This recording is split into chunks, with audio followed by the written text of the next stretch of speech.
পোয়া পিঠে খেতে ইচ্ছে হলে একটি মাত্র আম দিয়ে এইভাবে পোয়া পিঠে তৈরি করে দেখতে পারেন। ফুলকো ফুলকো ও জালিদার হবে। নমস্কার বন্ধুরা, অমৃতাদি কুকিং চ্যানেলে সবাইকে স্বাগত জানিয়ে আবারও হাজির হয়েছি। তো যে সকল বন্ধুরা ইউটিউব চ্যানেল থেকে দেখছেন তারা প্লিজ চ্যানেলটাকে সাবস্ক্রাইব করে আমার পাশে থাকবেন, আর যারা ফেসবুক থেকে দেখছেন তারা পেজটাকে ফলো করে রাখবেন। আর স্কিপ না করে পুরো রেসিপিটি দেখা অনুরোধ রইল, লাইক দিয়ে ভিডিওটি দেখবেন। তো চলুন রেসিপিটি দেখে নেওয়া যাক। এখানে দেখুন বন্ধুরা, নিয়ে নিয়েছি চাল। তো এই চালটাকে আমি প্রায় 2-3 ঘন্টা আগে থেকে ভিজিয়ে রেখেছিলাম, কিন্তু খুব সুন্দর নরম হয়ে গেছে। তো এইগুলোকে খুব ভালো মতো করে কিন্তু ভিজিয়ে নিতে হবে। এখানে দেখুন আমি একটা মিক্সিং বোল নিয়ে নিয়েছি। এরপরে এইভাবে জলগুলো ছেঁকে ছেঁকে দিয়ে দিচ্ছি সেই চালগুলোকে।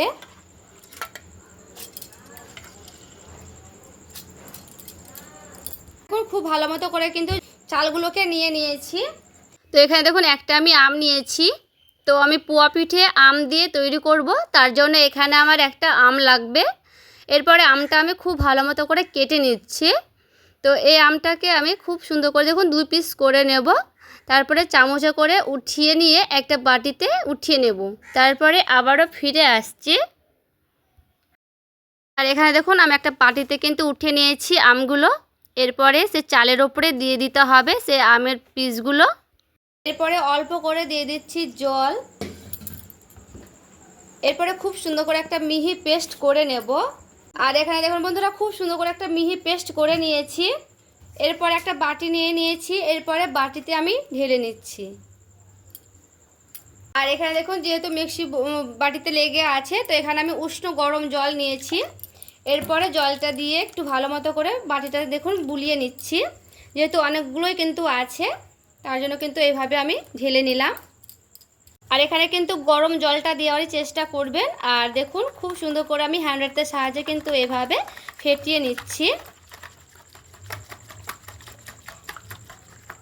এরপরে দেখুন এই বাটি মেপে মেপে আমি দিয়ে দিচ্ছি 2 বাটির মতো চিনি।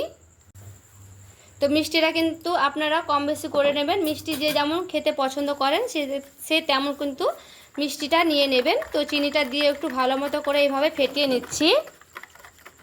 চিনিটা গলে যাবে এইভাবে কিন্তু খুব সুন্দর করে নাড়াচাড়া করে নিতে হবে। এখানে দেখুন দিয়ে দিচ্ছি ময়দা। এখানে কিন্তু ময়দাটা দেওয়ার চেষ্টা করবেন। তো এখানে আমি 1 বাটি পুরো দিয়েছি, আর একটু দিলাম সামান্য করে ময়দাটা নিজেদের পছন্দ মতো করে কিন্তু দিয়ে দেবেন বাইন্ডিংয়ের জন্য। এতে করে একটু ভালো হবে, মানে যে পিঠাটা তৈরি করব সেটা কিন্তু খুব সুন্দর ছিদ্র ছিদ্র হবে, এটাতে নরম সফট হবে। এরপরে খুব সুন্দর করে আবারও একটু নাড়াচাড়া করে নিচ্ছি। আর এখানে দেখুন নিয়ে নিয়েছি নারকেল কুড়ানো। নারকেল কুড়ানোটা দেওয়ার চেষ্টা করবেন, এতে করে খেতে ভালো লাগবে, মুখে পড়বে তখন আরও খেতে সুন্দর লাগবে। এরপরে আবারও নারকেল কুড়াটা দিয়ে একটু ভালো মতো করে নাড়াচাড়া করে নিচ্ছি। তো এখানে হ্যান্ডেলের সাহায্যে প্রায় 5 মিনিটের মতো এইভাবে কিন্তু একটু ভালো মতো করে ফেটিয়ে নেব।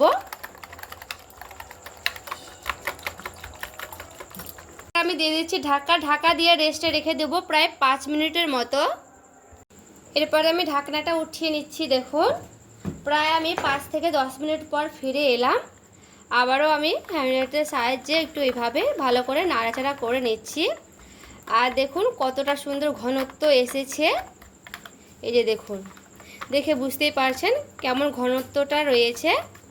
তো এভাবে আবারও আমি 5 মিনিটের মতো একটু এভাবে ফেটিয়ে নেব।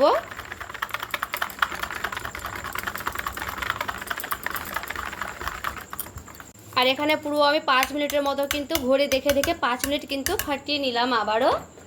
এরপর আমি দেখাচ্ছি দেখুন ঘনত্বটা ব্যাটারের। এই যে এইভাবে কিন্তু একটু রেস্টটা রেখে দিলে খুব সুন্দর একটা ঘনত্ব চলে আসবে, মানে ফুলে যাবে সেই চালের মিশ্রণগুলো। আর দেখে বুঝতেই পারছেন কেমন ঘনত্বটা রেখেছি। এরকমই কিন্তু ঘনত্বটা লাগবে। খুব পাতলা হলে কিন্তু ভালো হবে না, এরকম ঘন করতে হবে। আর খুব একটা ঘন হয়ে গেলেও কিন্তু ভালো হবে না, মিডিয়ামটা রাখতে হবে। তো দেখে নিন কেমন আমি রেখেছি। তো এরপরে চলুন ভেজেও দেখাচ্ছি। এখানে দেখুন আমি একটা কড়াই বসে নিয়েছি। তো কড়াইটা একটু মোটা কড়াই বসিয়েছি আমি এইগুলো ভাজবো তার জন্য। তো এখানে আমি দিয়ে দিচ্ছি তেল।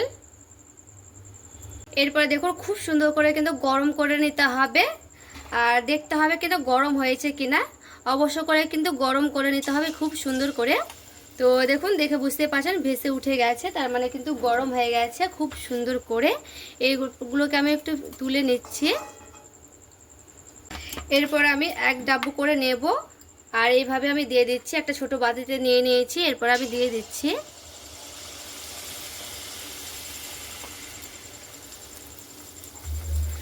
আর দেখুন উপর থেকে কিন্তু খুব সুন্দরভাবে ভেসে উঠবে। আর এই যে দেখুন বন্ধুরা, খুব সুন্দর কিন্তু ফুলে গেল, দেখে বুঝতেই পারছেন। এরপরে হালকা করে এভাবে কিন্তু আমি উল্টে নিচ্ছি। আর এই যে দেখুন কি সুন্দর কিন্তু উল্টানো যাচ্ছে, আর দেখে বুঝতেই পারছেন কত সুন্দর কিন্তু ফুলে গেছে। এরপরে দেখুন আমি উঠিয়ে নিলাম এটাকে। এখন আবারও আমি একটা করে দেখাচ্ছি। তো এইভাবে কিন্তু সবগুলোই আমি করে নেব। এই পদ্ধতিতে তৈরি করবেন, তাহলে দেখবেন খুব সুন্দর করে কিন্তু সবগুলো একেবারে ফুলকো ফুলকো ভাবে ফুলে যাবে। আর এটাও দেখুন কি সুন্দর কিন্তু একেবারে ফুলকো ফুলকো হয়েছে। এটাও কিন্তু আমি নামিয়ে নিলাম।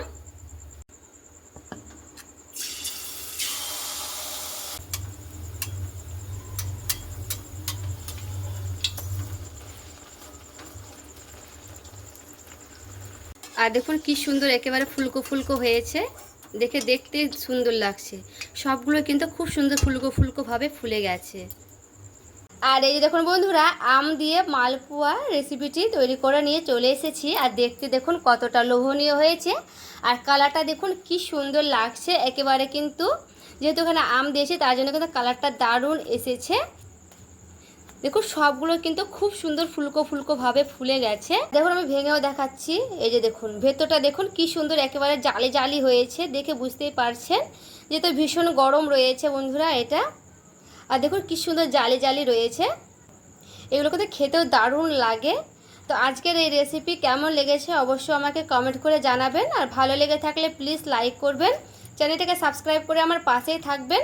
তো দেখা হচ্ছে আরও একটি রেসিপির সঙ্গে। সবাই ভালো থাকবেন, সুস্থ থাকবেন।